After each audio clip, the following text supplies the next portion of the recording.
Now, Texas Chainsaw Massacre is making its first appearance in May for the technical test. This is an important date for a lot of gamers, so let's dig into the family members and their strengths and weaknesses when facing off against the victims that are trying to escape their property.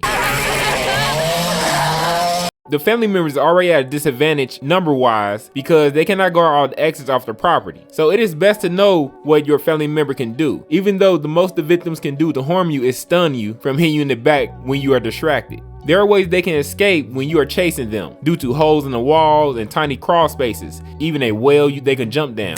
Each family member have certain aspects about their character to help catch the victims and finish them off. Now keep in mind the family member you want to use and find out if they are who you actually want to use come game time. Welcome to Mr. Unleashed World.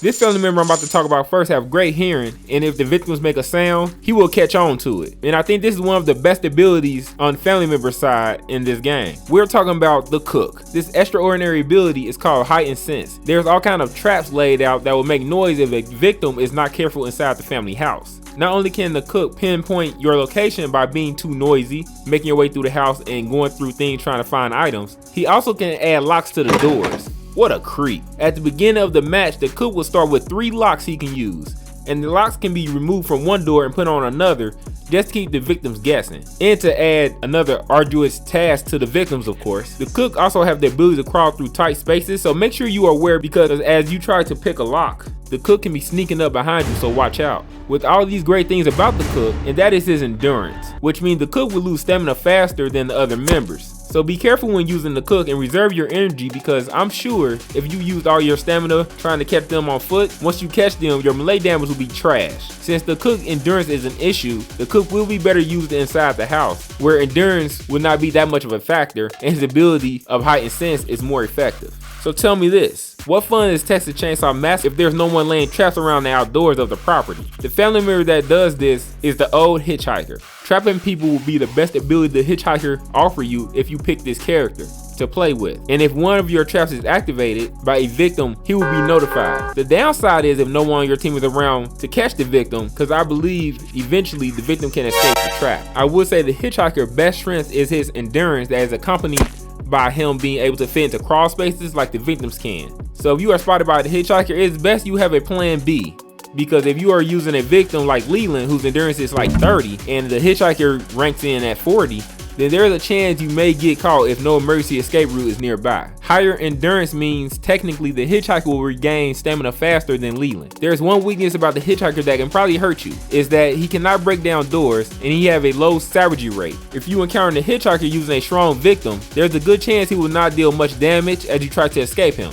So we are now aware that the hitchhiker do not do much damage, but he still should be used outside circling the perimeter because of his trap laying ability and his endurance that can lead up to catching people on the run. Speaking of run, while this video is running towards the end, remember to hit one of those engagement buttons.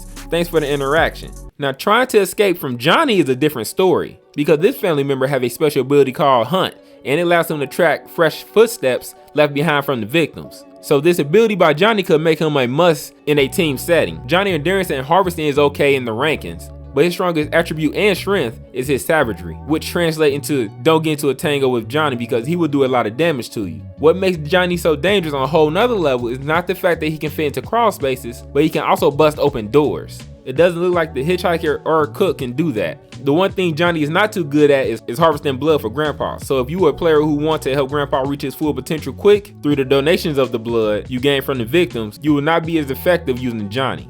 Next up is Sissy, and her ability is Bane. If you enjoy being sneaky and doing damage to victims while not being around them, the Bane ability allows you to poison items around the map and use a poison powder when in close proximity of the victims. What makes Sissy a rare talent is that she can fit into hiding spots and wait for victims to come near, and then she can grab them and surprise them. Sissy won't do much damage in a fight due to the low savagery rating, but she definitely will harvest a lot of blood from a victim to give it to Grandpa. Now the possible downsides to using Sissy is that the poisons must be crafted. Now just like the cook, you may start off with some items to craft your poisons, but may have to search for more items that is probably spread around the map. It probably won't be too hard to come by the items needed to craft the poisons if this is how the devs work it, because the map in Texas Chainsaw Massacre is fairly huge, and Sissy knows the location of the properties. And when using Sissy, if you look on the map, they may have the items you need to craft your poisons by having a marker on the map to where those items are located. We all know who is next, and that is Leatherface, the muscle and the most dangerous character to use on the map. From how the developers explain Leatherface's character, someone must always be maining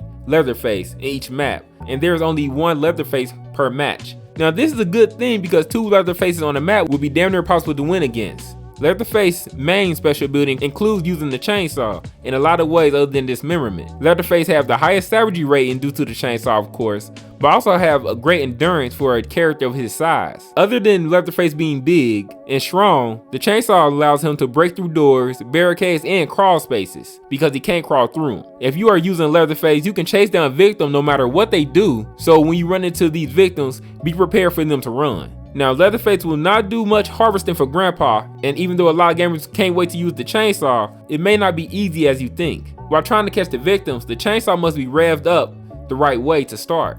If it is done wrong, either it won't start, or it could do less damage than intended. So there will be a learning curve if Leatherface is your option. Now, who do you want to play as in this upcoming game of TCM? The family members are all good in some way, but it's up to how you plan on playing the game.